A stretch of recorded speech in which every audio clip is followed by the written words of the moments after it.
सेवा करनी, लोगों को बांटना। ये 9 गुण हैं जो आपके जीवन में आज से आने वाले हैं।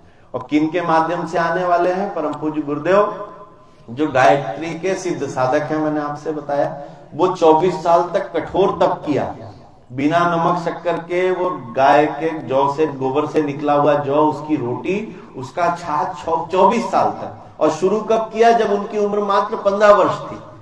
और उसके बाद 24 साल तक ये किया।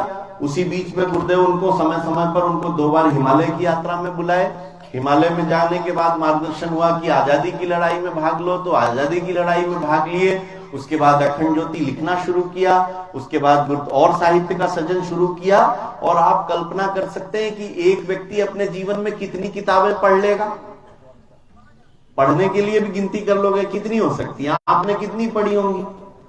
तो आप पूरी गिन लोगे तो 100, 200, 300, पूरे जीवन काल की पढ़ाई निकाल लो तो 300, 400 किताबें निकाल लोगे। उनने पढ़ने की तो छोड़ो, उनने लिखी कितनी है? 3000 से ज्यादा किताबें लिखी। 4 वेद लोग उसको देखते बस हैं, मगर उन्होंने वेद का भाष्य किया सरल हिंदी भाषा में कि आम आदमी, गांव का व्यक्ति भी जो हिंदी पढ़ सकता है वो वेद पढ़ सकता है। ये पूज्य गुरुदेव की कृपा है। वेद का भाष्य कर दिया, 18 पुराणों का भाष्य किया, 24 गीता का भाष्य किया, 6 दर्शन का भाष्य किया, स्मृति ग्रंथों का भाष्य किया, और उसके साथ में ये साहित्य का सृजन किया। इतना बड़ा काम, जो इतने बड़े ज्ञानी हो, जो इतने बड़े तपस्वी हो, जिन्होंने गायत्री की इतनी बड़ी साधना की हो, तो वही व्यक्ति गायत्री की दीक्षा दे सकता है। हम लोग आपके गुरु नहीं है। जैसे मैंने आपसे कहा ना पहले कि हम लोग इस यज्ञ के आचार्य भी नहीं थे, और यदि दीक्षा कराएंगे तो हम लोग आपके गुरु भी नहीं है कि आप सोचो कि वो हरिद्वार से वो भाई साहब आए थे और उन्होंने दीक्षा कराई तो वो हमारे गुरु हो गए। ये परंपरा ही नहीं है। हमारे यहाँ जब दीक्षा होती है तो गुरु कौन होता है? जैसे आपके घर में बिजली का कनेक्शन होता है ना?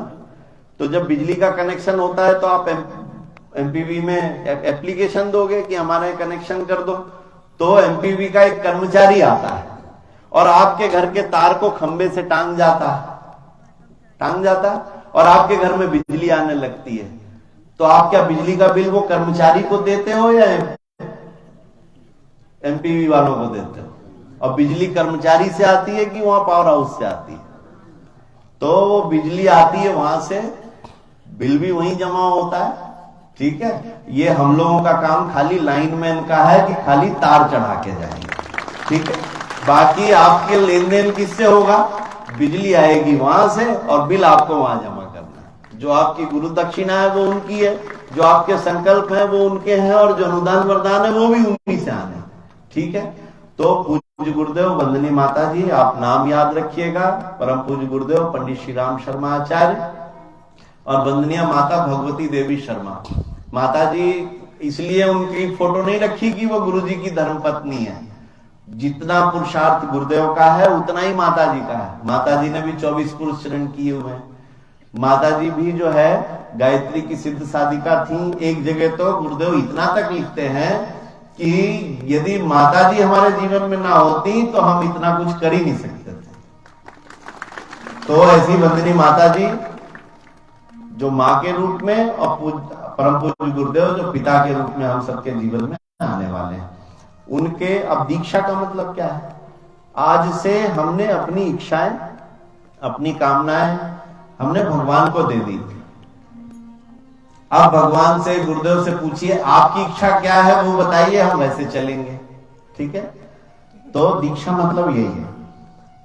आपका गुरुद्वारा क्या होगा? गुरुद्वारा कहाँ है? शांति कुंज हरिद्वार। शांति कुंज हरिद्वार में पूज्य गुरुदेव माता जी, जिन्होंने अपने जीवन के बहुत लंबा समय वहां पर बिताया, आज भी उनकी चेतना प्रखर प्रज्ञा में, सजल श्रद्धा में स्थापित है, अखंड दीप में स्थापित है। वो गुरुद्वारा होगा। जब कभी अवसर मिलेगा तो आप वहां आ सकते हैं, नहीं तो ध्यान में भी आप वहां जा सकते हैं। वहां आप जा सकते हैं, गुरुदेव का दर्शन कर सकते हैं। इतना सहज उन्होंने हम सबके लिए उसको बनाया है।